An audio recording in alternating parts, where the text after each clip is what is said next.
سيدنا ومولانا محمد وعلى آله وصحبه أجمعين. أما بعد، فقال النبي صلى الله تعالى عليه وسلم: الناس كالمعادن كمعادن الذهب والفضة، خيارهم في الجاهلية خيارهم في الإسلام إذا فقهوا.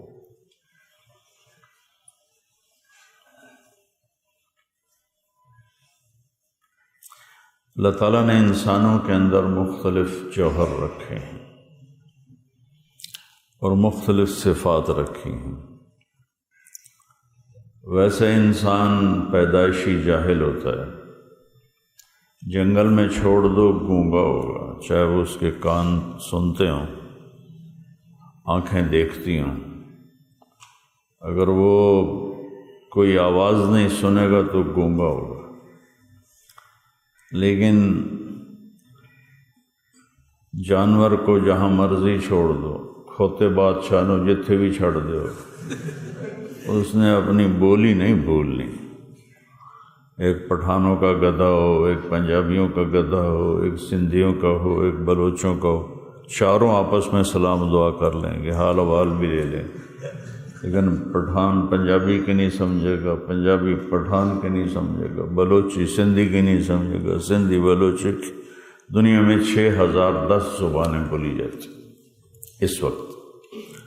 تو انسان سیکھتا ہے، پیدائشی جاہل ہوتا ہے. جانور پڑھے لکھے ہوتے ہیں. ہر جانور، ہر پرندہ اپنی زبان جانتا ہے. مجھے کس لہجے میں بولنا ہے. کوئل کو اتنا خوبصورت نغمہ کون سکھاتا؟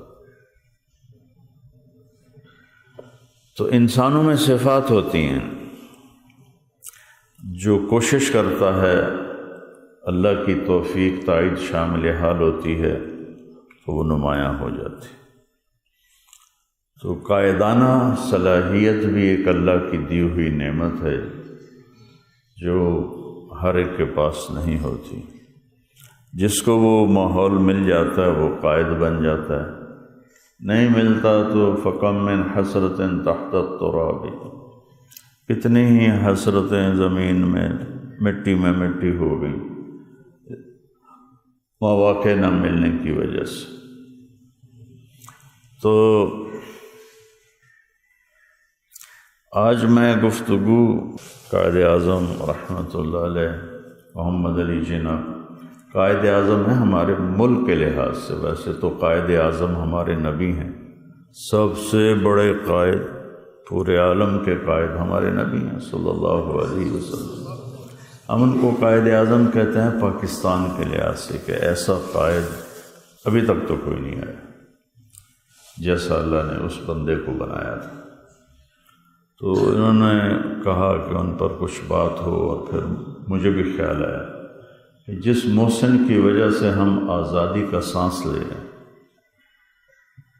ہم نہ کبھی اس کو پڑھا ہے، نہ کبھی اس کے بارے میں سنا ہے، نہ کبھی اس کے بارے میں گفتگو ہے، نہ ہی اس کو خاص موضوع بنا کر ہمارے اسکول، ہمارے کالج، ہماری یونیورسٹیز انسان کو مشین بنا رہے ہیں، انسان نہیں بنا رہے. اس لیے پھر وہ اخلاقی پستی کا شکار. جس بندے کی شب و روز محنت اور جان توڑ محنت، جہاں تک کہ جان چلی گئی، سے اللہ نے ہمیں یہ خطہ دیا. آج پوری دنیا کا باطل پاکستان سے لرزتا ہے، ڈرتا ہے. دنیا میں واحد اسلامی ملک ہے جو ایٹمی طاقت ہے. دنیا میں واحد ملک ہے جس کا نام ہے اسلامی جمہوریہ پاکستان. اب طالبان نے کیا الحکومت الافغانیت الاسلامیہ ایسا کر کے کوئی نام جوڑا ہے، میں نے میری نظروں سے گزرا تھا. ورنہ پہلے دن دنیا میں جب نقشہ، کچھ لوگ ہوتے ہیں جو تاریخ بدلتے ہیں، بے شمار. بہت کم لوگ ہیں جو جغرافیہ بدل دیتے ہیں. محمد علی جناح رحمۃ اللہ علیہ وہ شخصیت تھے جنہوں نے جغرافیہ بدلا، تاریخ بدلی. جغرافیہ بدلنے والے بڑے تھوڑے لوگ ہوتے. تو ہمیں یہ ملک ملا، اس کا تو نام و نشان ہی کوئی نہیں تھا. یہ تو صوبہ پنجاب تھا انڈیا کا. تو یہ پوری دنیا میں کوئی ملک اسلامی بنیاد پہ نہیں بنا سوائے پاکستان کے. آج کے دور کی بات کر رہا ہوں. یا پیچھے مدینہ منورہ کی ریاست بنی، اسلام کی بنیاد پہ ہجرت کر کے لوگ گئے اور ایک ریاست وجود میں آئی، یا پھر پاکستان. پاکستان اور مدینے میں مطابقت تھوڑی سی بتاؤں. پاک ستان زمین، مدینہ زمین، طیبہ پاکیزہ. مدینہ طیبہ پاک، یہ دو لفظ ہیں. پاکستان، پاک ستان فارسی کا لفظ ہے. پاک مطلب پاکیزہ، صاف ستھرا، اور ستان زمین کے ٹکڑے کو کہتے ہیں.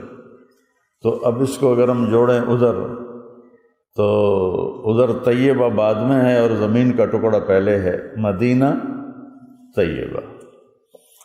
تو یہ ایک مناسبت ہے. ابھی میں بات شروع کی تو میرے ذہن میں آیا کہ اس کا نام اللہ نے کیسا رکھوایا.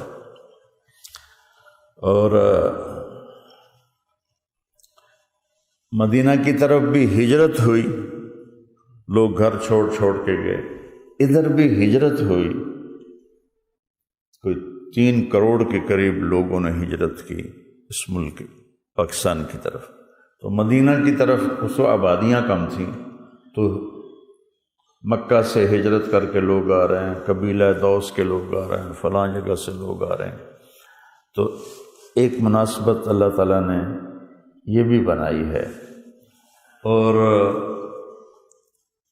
اگرچہ ہم اخلاقی پستی کا شکار ہیں، لیکن اس کے باوجود پوری دنیا پر اللہ نے اس پاکستان کا روپ قائم کیا ہے، اور اس کا اجر جاتا ہے اس شخصیت کو جس کو محمد علی جناح کہتے ہیں. اس بندے نے تاریخ کے ساتھ جغرافیہ بھی تبدیل کر دی. میں انڈیا گیا ہوں 2 دفعہ. آپ لوگ جس آزادی سے سانس لے رہے ہیں ساری برائیوں کے باوجود، وہ وہاں والوں کو نصیب نہیں ہے. اور اتنے تھوڑے وسائل میں ایٹمی طاقت اللہ نے اس ملک کو بنایا. کوئی خوبی تو دیکھی. اتنا بڑا تبلیغ کا کام پوری دنیا میں کہیں نہیں ہو رہا. کوئی خوبی تو دیکھی.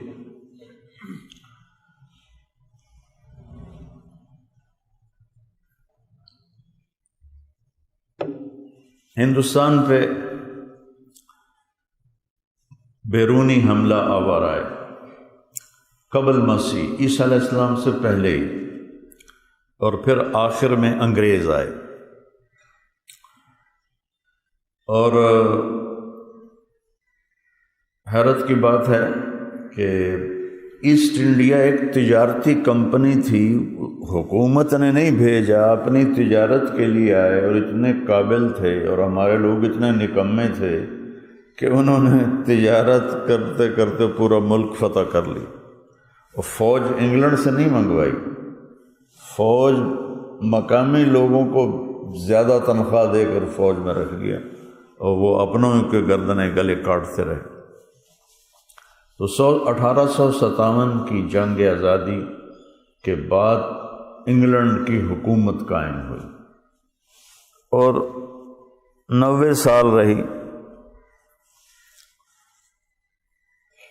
تو 1914 میں پہلی جنگ عظیم ہوئی، 1940 میں دوسری جنگ عظیم ہوئی، جس میں برطانیہ بہت کمزور ہو گیا اور اس کی گرفت اپنی مقبوضہ جات پر کمزور ہو گئی. اس میں ہندوستان بھی آ گیا، اور وہ ہندوستان کو چھوڑنا چاہتے تھے اور ایک ہی خطہ بنا کے نکلنا چاہتے تھے.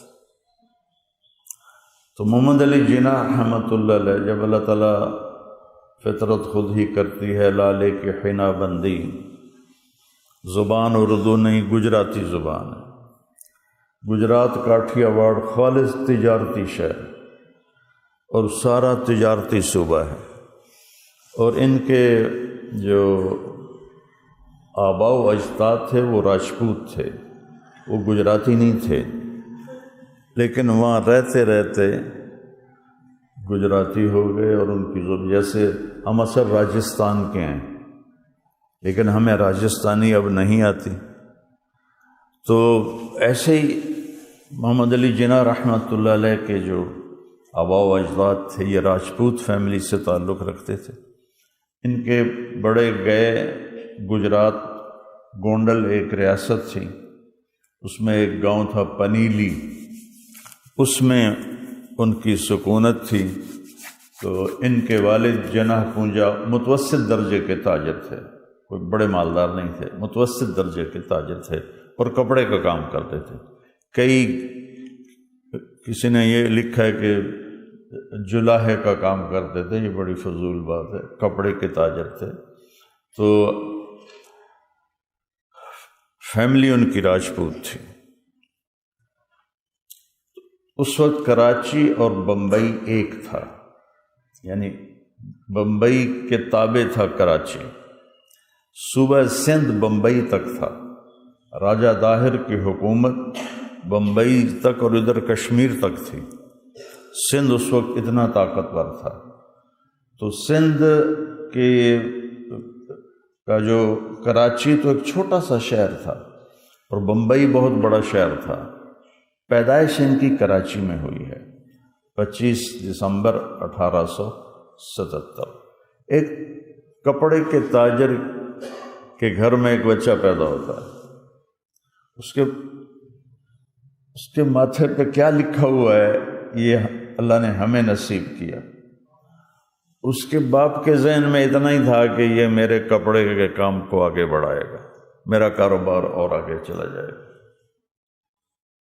تو انہوں نے اپنی تعلیم مکمل کی۔ میں یہ ساری حوالے ساتھ لے کر آیا ہوں تاکہ، چونکہ میں بھی پہلی دفعہ شخصیت وال بول رہا ہوں، پہلے میں آپ کو اپنا تعارف بتاؤں کہ میرا قائد اعظم سے کیسے تعارف ہے۔ کہ میں جب ایف ایس سی کر رہا تھا تو میں پڑھاتا تو کچھ تھا نہیں تو سارے لڑکے پڑھتے تھے اپنی بکس اور میں فلمی رسالہ لے کے پڑھ رہا تھا، اور مجھے فکر ہی کوئی نہیں ہوتی تھی کہ بھائی میرا امتحان سر پر ہے، میں کچھ پڑھ لوں۔ تو اب میں شارٹ کٹ سوچوں کہ کیسے ایف ایس سی کلیئر کر کے میڈیکل کالج داخل ہو جاؤں۔ مختلف راستے چلو کوئی کسی امتحان لینے والے کو رشوت دے دیں گے، پیپر چیک کرنے والے کے پاس پہنچ کر اس کے منت اللہ کر کے نمبر بڑھوا لیں گے۔ پڑھنے کا ذوق ہوا ہی نہیں، وہ تو ادھر آ کے اللہ نے نصیب فرمایا۔ تو میں نے خواب دیکھا جب میں گورنمنٹ کالج میں پڑھتا تھا کہ قائد اعظم رحمۃ اللہ علیہ میرے سامنے چیئر پر بیٹھے ہوئے ہیں اور میں چارپائی پر بیٹھا ہوں، تو میں ان کے قریب جا کر کہتا ہوں I want to be a doctor, جی میں ڈاکٹر بننا چاہتا ہوں۔ تو قائد اعظم رحمۃ اللہ علیہ نے فرمایا work hard work hard work hard. آنکھ کھول کے میں کہا اے تو میرے کو ہونا ہی کوئی نہیں۔ جو راستہ قائد اعظم بتا رہے ہیں وہ خود اس راستے سے گزرے، پھر اللہ نے مجھے علم کے راستے میں گزارا، تو میں نے وہ ساری مشقتیں برداشت کی۔ تو میں صبح اٹھا تو میں سوچنے لگ گیا، لگتا ہے میں ڈاکٹر بن جاؤں گا۔ وہ ورک ہارڈ تو میرا اللہ نے دین میں لکھا ہوا تھا، ورک ہارڈ تو ہوا، اینٹ کا سرانہ بنا کے سوتا تھا ریمنڈ میں، اور تپتے فرش پہ ایک چٹائی میرا بستر ہوتا تھا اور ایک اینٹ میرا سرانہ ہوتی تھی، اینٹ کے اوپر میں رومال رکھ کے اس کو ذرا نرم کر لیتا تھا، اور اس کا کنارہ چبھتا تھا تو ساری رات آنکھ کھلتی رہتی تھی، بند ہوتی تھی کھلتی تھی۔ تو میں نے سوچا شاید میں ڈاکٹر بن جاؤں گا، لیکن اللہ تعالیٰ نے فضل فرمایا مجھے ہدایت کا راستہ دے دیا، وہاں اللہ نے مجھ سے محنت کروائی، کوشش کروائی۔ اور دوسرا میری جو مناسبت قائد اعظم رحمۃ اللہ علیہ سے، یہاں تلمبے اڈے پر اب تو ٹانگے نظر نہیں آتے، چنگچی آ گئے اور سروس عام ہو گئی، تو ٹانگے ہوتے تھے۔ اس میں ایک میواتی تھا اسلامو ٹانگے والا، اس نے ساری زندگی ٹانگے کے بانس پہ گزارتی۔ تو میں نے خواب میں دیکھا کہ ہم اس سڑک پہ آ رہے ہیں جو عبدالحکیم سے آ رہی یہاں، اور میں اور محمد علی جناح رحمۃ اللہ علیہ ٹانگے پر سوار ہیں، اور اسلامو ٹانگے والا یہ ادھر جا رہا ہے اڈے کی طرف۔ تو جناح رحمۃ اللہ علیہ کو گالیاں نکال رہا ہے کہ پاکستان بنایا، اتنے لوگ ذبح کرا دیے، اتنے لوگ برباد کرا دیے، اپنے حکومت کے چکر میں پاکستان بنایا، اس قسم کی باتیں چل رہی تھیں۔ اور یہ باتیں لوگ بھی کرتے تھے، ایک طبقہ ایسا تھا جو یہ بات بھی کرتا تھا۔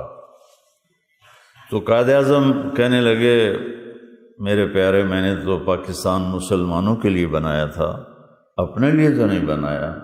تو اتنے میں اس نے گھوڑے کو موڑا ہماری سڑک کی طرف جو ہمارے گاؤں کو جاتی ہے، لیکن جناح رحمۃ اللہ علیہ غمگین ہو کر گھوڑے ٹانگے سے اتر گئے۔ تو میں بھی ان کے ساتھ اتر گیا، تو ان کا منہ ادھر ہے میرے گاؤں کی طرف، میرا منہ تلمبے کی طرف۔ تو میں ان سے پوچھتا ہوں آپ کا قبر میں کیا حال ہے؟ وہ کہتے ہیں لوگ جو مجھے ایصال ثواب کرتے ہیں، چونکہ اب یہ جو بیان ہو رہا ہے یہ بھی انہی کے کھاتے میں جا رہا ہے، یہ جو مدرسہ بنا ہوا ہے انہی کے کھاتے میں جا رہا ہے۔ پاکستان میں جو بھی کوئی ذرہ خیر ہو یا پہاڑ ہو خیر کا، تو اس کے جا کر سارے سلسلے اس شخص کی قبر پر اترتے ہیں رحمت بن کر، انہی کو اس کا اجر ملتا ہے۔ وہ کہنے لگے میں نا بیٹا قبر میں بڑے آرام سے ہوں کہ لوگ مجھے اس ایصال ثواب کرتے ہیں تو میرے درجے بڑھتے رہتے ہیں۔ تو اس وقت میں پڑھتا تھا رائمنڈ میں، یہ بیٹا 1978 کا خواب ہے، آپ میں سے پیدا ہی نہیں ہوئے ہوں گے، 1978 کا خواب ہے یہ۔ اس وقت رائمنڈ میں میری حالت یہ تھی، اینٹ کا سرانہ اور چٹائی کا بستر، خواب میں نے یہ دیکھا۔ تو میں نے مولانا جمشید صاحب رحمۃ اللہ علیہ کو، مشکات شریف میں پڑھ رہا تھا، تو میں نے مولانا جمشید صاحب رحمۃ اللہ علیہ کو یہ خواب سنایا۔ تو وہ فرمانے لگے اللہ دنیا کے بڑے لوگوں میں تم سے دین کا کام لے گا، دنیا کے بڑے لوگوں میں تم سے دین کا کام لے گا۔ تو مجھے خیال آیا ہمیں تو اب اپنے بابے چاچے نہیں پوچھتے تو دنیا کے بڑے کہاں سے پوچھیں گے۔ میں ایک دفعہ آیا رائمنڈ سے تو اپنے چاچے کو ملنے لگا، پیچھو پیچھو پیچھو تیرے جواں پئی ہیں جواں پئی ہیں، اور ڈیرے میں اتنے لوگ، میں بہت ہی شرمندہ ہوا۔ اتنے میرے کزن آئے تو میں آگے بڑھ کے ملنے لگا تو نہ ملی جواں پئی ہیں جواں پئی ہیں۔ میں ایسی ذلت دیکھ رہا تھا، اور اس میں مولانا جمشید صاحب رحمۃ اللہ علیہ نے فرمایا کہ اللہ دنیا کے بڑے لوگوں میں تم سے کام لے گا۔ تو اللہ تعالیٰ نے اس طرح نظام چلایا کہ کہاں کہاں تک اللہ نے بات پہنچائی، اور دعا کرو بیٹا عمر کا آخری حصہ ہے، اسی میں ہی زندگی لگ جائے۔ تو ایک متوسط گھرانہ تھا قائد اعظم رحمۃ اللہ علیہ، راجپوت خاندان تھا، گجرات میں رہنے کی وجہ سے گجراتی، اللہ کی شان، ہندوؤں کا سب سے بڑا لیڈر بھی گجراتی گاندھی، اور مسلمانوں کا بھی سب سے بڑا لیڈر گجراتی محمد علی جناح رحمۃ اللہ علیہ۔ اچھا، قائد اعظم رحمۃ اللہ علیہ نے بعد میں اللہ نے ان کو بہت رزق دیا، اس زمانے کے ارب پتی بنے تھے، وہ اتنا رزق دیا، تو اعلیٰ لباس پہنتے، سگار اعلیٰ ہوتا، ٹرین میں سفر فرسٹ کلاس میں کرتے، تو لوگوں نے کہا کہ جو گاندھی ہے وہ تو 2 چادروں میں ہوتا ہے اور 3rd کلاس میں سفر کرتا ہے، تو آپ بھی ایسا کریں کہ 3rd کلاس میں سفر کیا کریں۔ جیسے مجھے نہیں کہتے تو ایڈی وڈیاں گڈیاں رکھی ہوئی ہیں، مولوی تو سائیکل تے ہوندے تو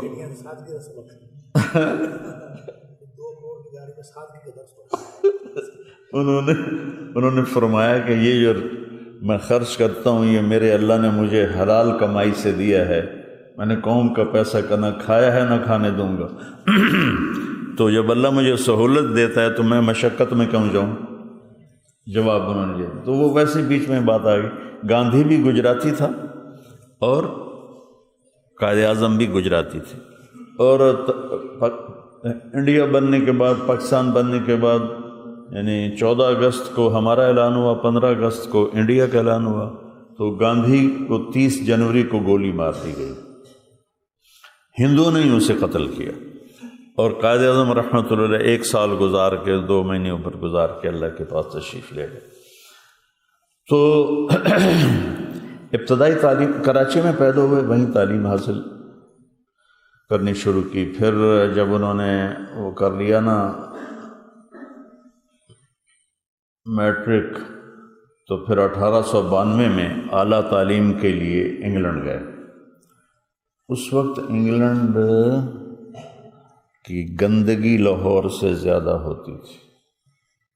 1960 تک انگلینڈ میں گھروں میں بیت الخلاء نہیں تھے اور باتھ روم نہیں تھے، باہر بازار میں وہ لگے ہوتے تھے، جیسے یہاں نہیں کہ کئی اڈوں پر وہ روپے لے کے جانے دیتے ہیں، اس طرح کی اس وقت پسماندگی تھی، حکومت ساری دنیا پر تھی۔ تو وہاں انہوں نے لا میں بہت اعلیٰ درجے کا مقام حاصل کیا، تعلیم حاصل کر کے واپس آئے اور بمبئی میں آ کے وکالت شروع کر دی۔ وکالت میں راست گوئی، سچائی، سیاسی زندگی کا آغاز ان کا 1906 سے ہوتا ہے۔ 1906 میں یہ پرائیویٹ سیکرٹری کی حیثیت سے کانگریس کے اجلاس میں انہوں نے شرکت فرمائی 1906 میں، اور 1909 میں امپیریل کونسل میں بمبئی کے مسلمانوں کی طرف سے رکن منتخب ہوئے اور کچھ عرصہ کانگریس میں رہے، چونکہ مسلم لیگ کا اس وقت وجود نہیں تھا۔ تو ادھر انگریز کمزور ہوا اور اس نے ملک چھوڑنے کا ارادہ کیا۔ تو 1930 میں جب کہ ابھی انگریز فل فلیج طاقت پر تھا، تو علامہ اقبال رحمۃ اللہ تعالی علیہ نے الہ آباد کے شہر میں ایک بیان میں کہا کہ مسلمانوں کے لیے ایک الگ ملک ہونا چاہیے۔ تو اس سے 2 نظریے وجود میں آ گئے، ایک یہ کہ اکٹھے رہنا ہے، جدا نہیں ہونا، دوسرا یہ کہ الگ اپنا خطہ چاہنا۔ اور یہ بھی جو پچھلے دنوں سکھوں کا احتجاج چل رہا تھا، تو ایک سکھ کہہ رہا تھا کہ ہمیں محمد علی جب پاکستان بننے لگا تو محمد علی جناح صاحب نے تارا سنگھ کو بلایا۔ تارا سنگھ اس وقت سکھوں کا بڑا لیڈر تھا،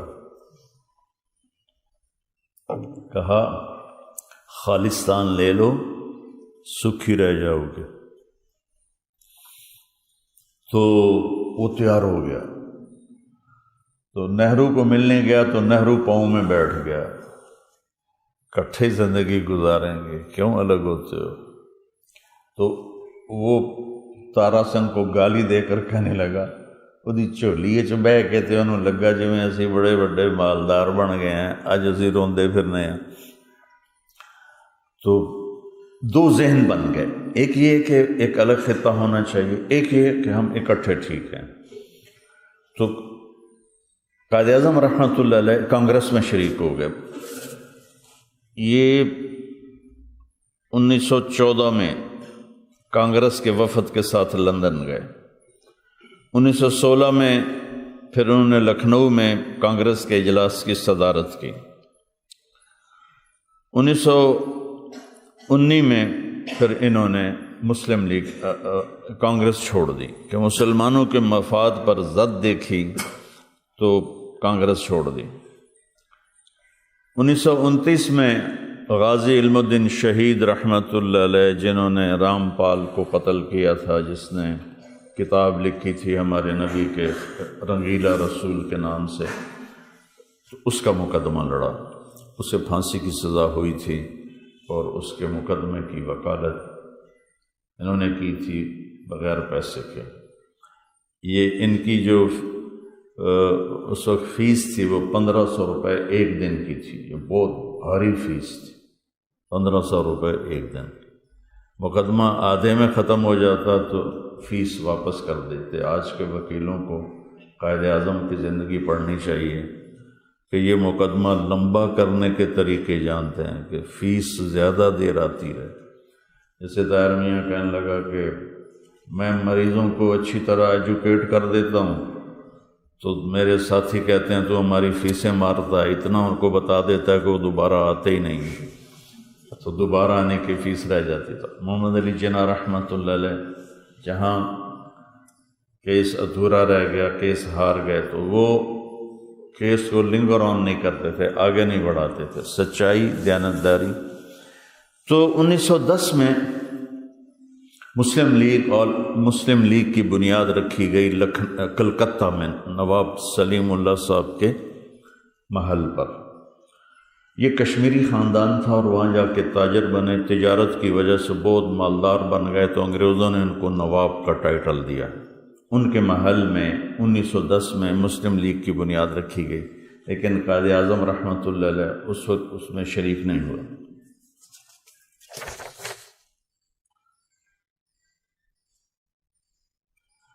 اور 1930 میں آپ دوبارہ انگلینڈ واپس چلے گئے، مایوس ہو کر کے مسلمانوں کے نجات کی کوئی شکل نہیں ہے، تو میں واپس جا کے وہیں ساری زندگی گزار دوں گا۔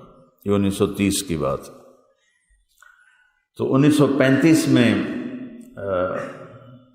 علامہ اقبال رحمۃ اللہ علیہ نے ان کو خط لکھا کہ ہندوستان کو تمہاری ضرورت ہے، تم واپس آؤ۔ تو انہوں نے اپنا بوری اور بستر سارا وہاں سے گول کیا۔ بہت شاہانہ زندگی تھی، بہت مہنگے وکیل تھے انگلستان میں، اور بمبئی میں بھی 2 رولز رائس تھیں، ایک پٹیل کے پاس تھی اور ایک محمد علی جناح رحمۃ اللہ علیہ کے پاس تھی۔ اس وقت سے لے کر آج تک کی سب سے مہنگی گاڑی، اس وقت سے لے کر آج تک کی سب سے مہنگی گاڑی ان کے پاس تھی۔ تو 1935 میں واپس آیا اور مسلم لیگ کی قیادت کو سنبھالا، 2 سال میں منظم کیا، اور 1937 سے الیکشن میں حصہ لینا شروع کیا، اور 1940 میں قرارداد پاکستان پیش کی، منٹو پارک جس کو مینار پاکستان اب کہتے ہیں یہاں پر۔ اور میں آپ کو ان کے اپنے الفاظ بتاؤں کہ انہوں نے پاکستان کس بنیاد پر بنانے کے لیے خواب دیکھا تھا۔ ہمارے لیے قرآن مجید رہنمائی اور ہدایت کا سب سے بڑا منبع ہے۔ ہمیں صرف ایک حقیقت کا شعور حاصل کرنا ہے کہ قرآن میں دیے گئے اعلیٰ اصولوں کو حاصل کرنے کے لیے ہم اپنی طاقت کو کیسے خرچ کریں اور اس طرف آگے بڑھنے کا ارادہ کریں۔ ہمیں قرآن پاک کی حکیمانہ اور عقلی تعبیر سے رہنمائی لینی چاہیے۔ اگر ہم سچائی کے ساتھ قرآن سے وابستہ ہو جائیں، یکسو ہو جائیں، تو ہمیں اپنے مقاصد حاصل کرنے میں آسانی ہو جائے گی۔ سچائی کو عمل میں تبدیل کرنے کی خاطر ہم خود کو حدود کا پابند رکھیں تاکہ دوسرے کے حق کی خلاف ورزی نہ ہو۔ اس کے ساتھ ہم مسلسل ہمت اور کوشش کے ساتھ آگے بڑھیں، وہ سب کچھ زیادہ سے زیادہ حاصل کریں جو ممکن ہو۔ پاکستان کا آئین اسلام کے اصولوں کی روشنی میں تیار کیا جائے گا۔ اسلام کے اصول آج بھی اسی طرح قابل عمل ہیں جس طرح 1300 سال قبل تھے۔ اسلام اور اسلام کے عالی تصورات نے ہمیں جمہوریت کا سبق دیا ہے۔ اسلام برابری، انصاف اور ہر ایک کو مساوی مواقع دینے کی تعلیم دیتا ہے۔ لا فضل لعربی علی عجمی ولا لعجمی علی عربی الا بالتقوی۔ اس جملے کی یہ تعبیر آ رہی ہے، یہ ہمارے نبی کے آخری خطبہ، آخری حج کا جملہ ہے جو میں نے آپ کو بتایا ہے۔ تو آپ نے فرمایا کہ اسلام برابری، انصاف اور ہر ایک کو مساوی حقوق دینے کی تعلیم دیتا ہے، چنانچہ برابری، آزادی اور دینداری کے لیے نہایت اعلیٰ معیار سے کسی کو خوف زدہ نہیں ہونا چاہیے، اس بات سے کہ ہر ایک کو انصاف اور عمل کے مساوی مواقع حاصل ہوں گے۔ آؤ مل کر پاکستان تیار کریں، ہم دنیا کو بتائیں کہ ہم اس کام کی صلاحیت رکھتے ہیں۔ ہمارے پیغمبر علیہ السلام عظیم استاد تھے، عظیم قانون ساز تھے، امور ریاست کو چلانے والی عظیم شخصیت اور دنیا کے حکمرانوں میں ممتاز تر تھے۔ اس میں کوئی شک نہیں کہ جب ہم اسلام کا ذکر کرتے ہیں تو بہت سے لوگ اس کو صحیح سمجھ نہیں پاتے۔ اسلام صرف مذہبی رسوم اور چند روحانی چیزوں، اعمال کا مجموعہ نہیں ہے، یہ ہر مسلمان کے لیے قابل عمل ضابطہ حیات ہے جو سیاست اور معیشت جیسے شعبوں میں بھی اسے اتنی ہی رہنمائی اور ضابطہ فراہم کرتا ہے جتنا دوسروں میں اسلام کے اصول، احترام، آدمیت، دیانتداری، انصاف جیسے اوصاف پر مبنی ہے۔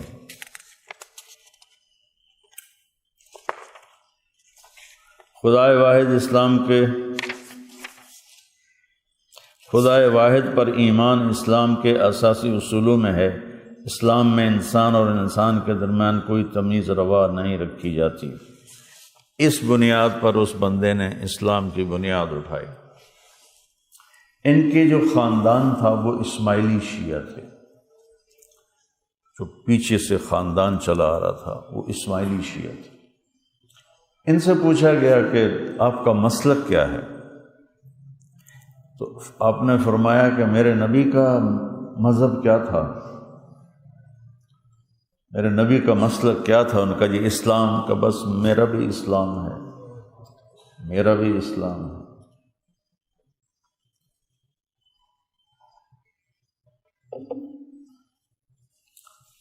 تو اللہ تعالیٰ نے اس شخص کو ہمت دی اور 1935 میں آ کر مسلم لیگ کو سنبھالا، اور ہمارے علماء دیوبند دو دھڑوں میں تقسیم ہو گئے۔ مولانا حسین احمد مدنی صاحب رحمۃ اللہ علیہ اور حضرت شیخ کمایا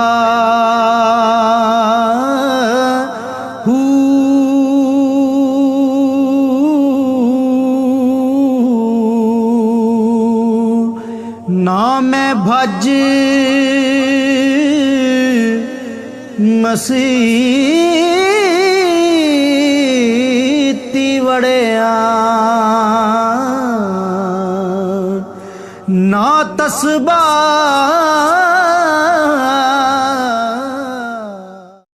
الحدیث رحمۃ اللہ علیہ، مولانا عبد القادر رائے پوری رحمۃ اللہ علیہ، مولانا اعزاز علی رحمۃ اللہ علیہ، قاری طیب صاحب رحمۃ اللہ علیہ۔ یہ نہیں قاری طیب نہیں، یہ باقی جو میں نے نام لیے ہیں۔ علماء دیوبند کی اکثریت یہ چاہتے تھے کہ ملک تقسیم نہ ہو، ان کی رائے میں بھی دیانت تھی، وہ کوئی اسلام دشمن نہیں تھے، وہ چاہتے تھے ملک تقسیم نہ ہو، بہت قتل و غارت ہوگا، وہ اس کو دیکھ رہے تھے۔ اس لحاظ سے وہ کہتے تھے کہ صدیوں سے گھر آباد چھوڑ کے جانا مشکل ہے اور دنگا فساد ہوگا، اور ہوا۔ اور مولانا شرف علی تھانوی رحمۃ اللہ علیہ اور جو ان کے زیر تربیت تھے، قاری طیب صاحب، مولانا شبیر احمد عثمانی صاحب، مولانا ظفر احمد تھانوی صاحب رحمۃ اللہ علیہ، وہ اس بات کے قائل تھے کہ ملک تقسیم ہونا چاہیے۔ تو حضرت تھانوی کا ایک خط بھی ہے جو انہوں نے مسلم لیگ کو لکھا کہ صلح میں چونکہ مسلمانوں کے امور دین کی حفاظت نہایت اہم اور ضروری ہے، اس لیے شرع میں آپ اپنی رائے کو دخل نہ دیں بلکہ علماء محققین سے پوچھ کر عمل فرمائیں۔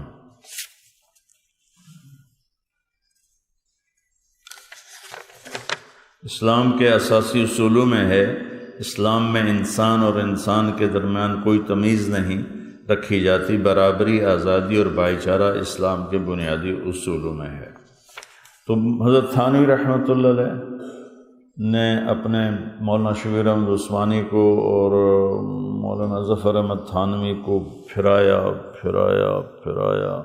مسلم لیگ کو تو کوئی ووٹ ہی نہیں دیتا تھا، لیکن جان توڑ محنت سے اللہ تعالیٰ نے مسلم لیگ کو ایک بھاری اکثریت کے ساتھ کامیاب کیا، اور اس کے پیچھے قائد اعظم رحمۃ اللہ علیہ کی دن رات کی محنت تھی۔ تو 14 اگست 27 رمضان شب جمعہ اللہ تعالیٰ نے اعلان کروایا ایک ملک دنیا میں وجود میں آ گیا ہے، اور اس کے پہلے گورنر جنرل بنے محمد علی جناح رحمۃ اللہ علیہ۔ ٹی بی ہو گئی تھی، چھپائے ہوئے تھے کہ کسی کو پتہ نہ چلے میں بیمار ہوں، کہ شاید آزادی میں کوئی ہمیں مشکل پیش آئے۔ تو اللہ تعالیٰ ان کے درجے بلند فرمایا، اپنے ٹی بی کو چھپاتے چھپاتے پھیپھڑے ہی ختم ہو گئے۔ تو کراچی میں تھے تو پھر ان کو زیارت بھیجا گیا کہ وہاں ذرا پرفضا مقام ہے، وہاں صحت اچھی رہے گی، لیکن وہاں جا کے اور بگڑ گئی۔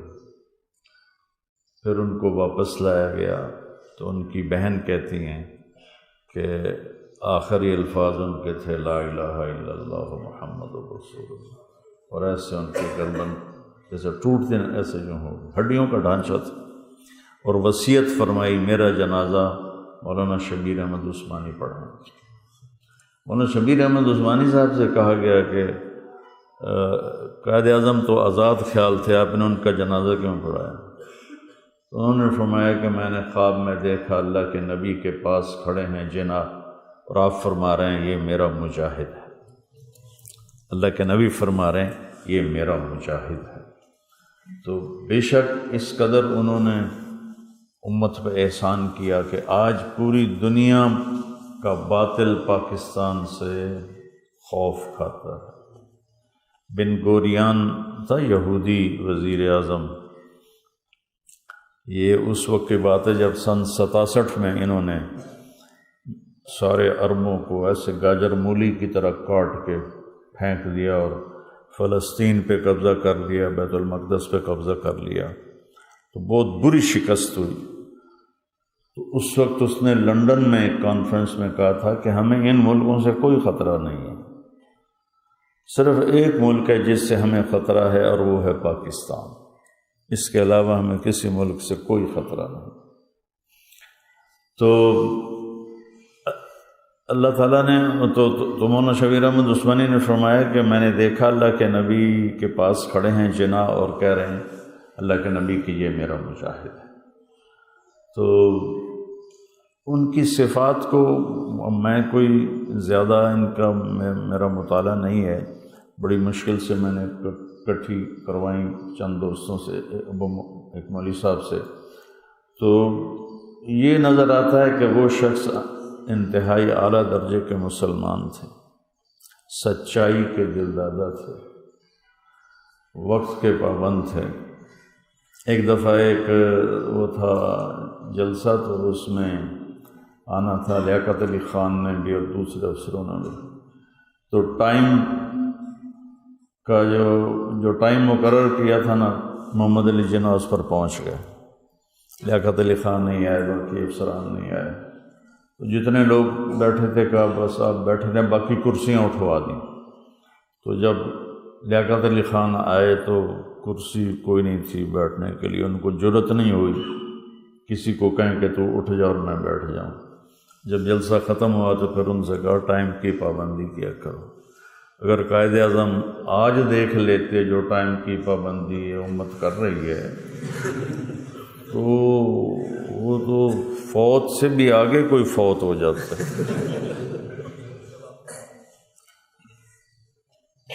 ہم وقت کو سمجھتے نہیں ہیں کہ کتنی بڑی طاقت، اور اس کو محفوظ کرنا کتنی بڑی طاقت۔ فرمایا کہ ہم جس اہم جد و جہد میں مبتلا ہیں وہ صرف مادی دنیا کے لیے نہیں، بلکہ یہ جد و جہد فی الحقیقت مسلم قوم کی روح کی بقا کے لیے ہے۔ پاکستان کا منشا صرف آزادی نہیں ہے بلکہ اسلامی نظریہ ہے جو ایک بہت بڑے خزانے کی حیثیت سے ہم تک پہنچا ہے۔ قرآن مسلمانوں کا ضابطہ حیات ہے، مذہب، معاشرت، عدالت، معیشت، غرض کہ ہماری مذہبی رسومات سے لے کر روز مرہ کے معاملات تک ہر چیز پر اس کی عمل داری ہے۔ مسلمان پاکستان کا مطالبہ اس لیے کر رہے ہیں کہ وہ اپنے ضابطہ حیات، اپنی روایات اور اسلامی قوانین کے مطابق حکومت کر سکیں۔ دوبارہ سنو اس بندے کا، پاکستان کا مطالبہ اس لیے کر رہے ہیں مسلمان کہ وہ اپنے ضابطہ حیات، اپنی روایات اور اسلامی قوانین کے مطابق حکومتیں۔ یہ اس بندے کا خواب تھا۔ اللہ کی قدرت ہے، دو مخلص رہنما تھے، یہ محمد علی جناح رحمۃ اللہ علیہ تو بہت اعلیٰ درجے کی شخصیت تھے، اور لیاقت علی خان نواب خاندان سے تھے، کرنال کے۔ تو وہ 1 سال پورا کیا اور آخری 60 دن بیماری میں گزارے، تو گویا 10 مہینے ہی تھے تو انتقال ہو گیا۔ اور اس کے بعد ان کو بنایا گیا کہ لیاقت علی خان رحمۃ اللہ علیہ وزیر اعظم بنے 48 میں، اور 50 میں ان کو گولی مار دی۔ بچوں اپنے اس قائد کو پڑھو، میرا تو پڑھنا ہی ختم ہو گیا سر درد کی وجہ سے، لیکن ایک بہت عظیم انسان تھے۔ ہم چونکہ متعصب قسم کے دیندار ہیں، کیا ہے وہ داڑھی منڈا تھا اور کافروں جیسی شکل تھی۔ بڑا دکھ ہوتا ہے جب ہمارے خطیب ممبر پہ بیٹھ کے یہ بات کرتے ہیں، کافروں والی شکل، کافروں والا لباس۔ گویا وہ ایک تکبر کا جملہ ہے اور توہین کا جملہ ہے، کسی اہل ایمان کو کہنا کافروں والی شکل، کافروں والا۔ تو چند سو سال پہلے تو کافر بھی داڑیاں رکھتے تھے، کہ داڑھی منڈانے کا رواج ہی نہیں تھا، صرف یہ ہندوستان میں شیو کی جاتی تھی، باقی ساری دنیا داڑھی رکھتی تھی۔ تو اللہ تعالیٰ کبھی آپ کو ممبر پہ بٹھائے تو ایسی واہیات گفتگو سے پرہیز کرنا کہ کسی مسلمان کی توہین ہو، کافروں والی شکل، کافروں والا لباس سے اپنے آپ کو بچانا ہے۔ تو آپ ضرور پڑھیں، ہم اپنے قائد کو پڑھیں کہ اس شخص کی محنت سے کس طرح، اور پھر ان کی بہن فاطمہ نے، چونکہ ان کی شادی جو ہوئی تو ایک پارسی خاندان کی عورت تھی، اس کو مسلمان کر کے شادی کی، اس سے ایک بیٹی پیدا ہوئی، اور ان کی بیگم کا انتقال ہو گیا۔ تو پھر انہوں نے دوسری شادی کی، تو ان کو خیال آیا کہ اب میں شاید یہ بیگم اس بچی کے ساتھ انصاف نہ کر سکے، تو اس کو نانکوں میں بھیج دیا۔ تو وہاں رہتے رہتے اس نے وہیں ایک پارسی سے شادی کی، تو محمد علی جناح رحمۃ اللہ علیہ موت تک اس کو نہیں ملے، مرتے دم تک نہ اس کو وہ ملنے کی اجازت بھی مانگی تو اجازت نہیں دیتے تھے، کہ بس تو نے اپنا رستہ بدل لیا ہے۔ تو ساری زندگی اس سے نہیں ملی، اور اپنی وصیت میں اس کے لیے کچھ بھی نہیں لکھا۔ اللہ نے ان کو اس وقت ارب پتی بنایا تھا، تو اتنی غیرت والے شخصیت تھے، کافروں والی شکل، کافروں والا لباس۔ کچھ تو خیال کرو، دل ہی تو ہے نہ سنگ و خشت، درد سے بھر نہ آئے کیا۔ ایک جملہ ایسا ہوتا ہے کہ آدمی تڑپ جاتا ہے، اور ممبر پہ بیٹھنے والا یوں ہوتا ہے جیسے فری سٹائل کشتی لڑ رہا۔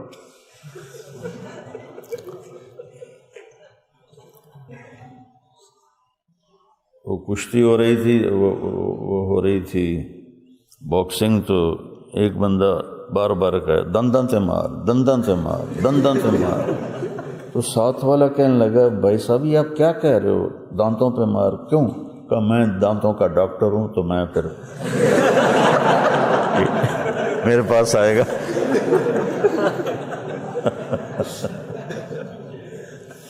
قائد اعظم ساری زندگی اپنی بیٹی سے نہیں ملے، اور اربوں روپے کی جائیداد اس وقت آج کھربوں روپے ہے۔ اس زمانے میں ارب پتی تھے تو آج کے کھرب پتی ہو گئے۔ تو خیراتی اداروں میں دی، حکومت پاکستان کو دی، ہندوستان میں کئی ادارے تھے ان کو دی، لیکن اپنی بیٹی کو نہیں دی کہ اس نے اسلام کا راستہ چھوڑ کر ایک غیر مسلم سے شادی کر لی۔ تو اللہ تعالیٰ ان کے درجے بلند فرمائے۔ میں تو ان کے لیے بھی ایصال ثواب کیا کرتا ہوں اللہ کے فضل سے، تو آپ بھی کیا کرو، اور اپنے محسنین کو پڑھا کرو، اور کسی کی بھی حقارت دل میں نہ لاؤ، کسی کی بھی، اور خاص طور پر یہ دیوبندی بریلوی جو کشتی ہے نا، اللہ کے واسطے اس سے توبہ کرو۔ ہم مسلمان ہیں، ہم امتی ہیں، ہم حضور کے غلام۔ میں ابھی کانفرنس تھی پنڈی میں، تو وہ پی سی ہوٹل میں تھی، تو میں نے وہیں اپنے کمرے 2 بک کرا لیے۔ تو کھانے کی ٹیبل پر تھا، تو ایک نوجوان آیا، السلام علیکم جی، میں اہل تشیع ہوں، میں آپ کو بہت سنتا ہوں۔ میں کہ نہیں بیٹا، آپ بھی امتی ہیں، میں بھی امتی ہوں۔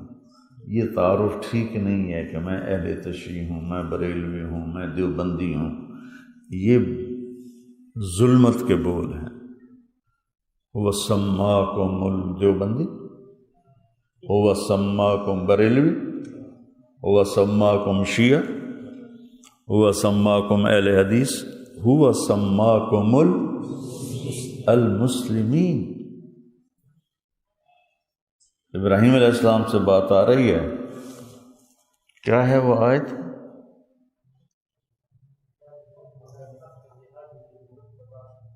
کھڑے ہو کے بتاؤ نا۔ وجاہدوا فی اللہ۔